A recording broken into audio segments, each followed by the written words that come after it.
I am the world's finest sniper. I just eliminated a president from 3,800 meters away,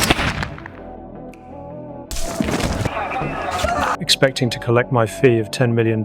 However, what I didn't anticipate was that the client not only refused to pay the final payment, but actually insulted me. This was an enormous humiliation that I could not tolerate. I decided to eliminate the client. At that moment, I received a call from another employer who demanded a face-to-face meeting within 48 hours. It has to be in person, and it has to be in the next 48 hours. Yeah, well, I'm afraid that's not happening. We've already shown you $1 million of good faith. If we can't meet in the next 48 hours, we'll have to move on. Faced with an enormous bounty, I once again made a compromise. The meeting location was set in Munich. He represented his boss in negotiating the price with me, hoping to close the deal at $50 million. $100 million is a big ask. It's half in advance, half on delivery. No, half up front won't fly, but I am authorized to pay you a commencement fee of $20 million. I could do that today. Would that be acceptable? Although I couldn't get $100 million, $50 million was still an extremely high fee. After some consideration, I ultimately accepted because the price he offered was simply too generous. You have to understand that my previous assignment to assassinate the president only netted me $10 million.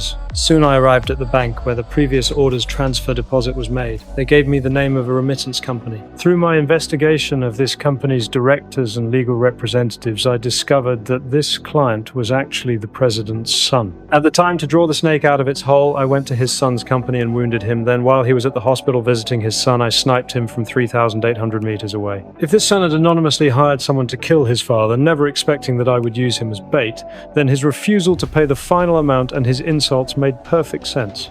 Fuck you. Among them was a driver who was specifically responsible for driving the president's son around. I located this person, held him at gunpoint, forced him into the car's trunk, and sent him to meet his maker. According to the driver's work schedule, I arrived at the pickup location. Wie geht's den beiden? Wer sind Sie?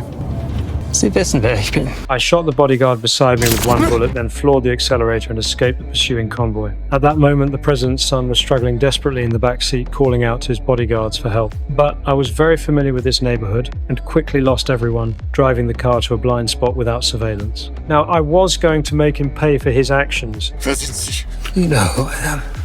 This was no longer about money. If word got out, it would damage my reputation. This was a challenge to the basic rules of the assassin industry. I'm sorry. I had you to shoot my father and then you shot me. So I was mad.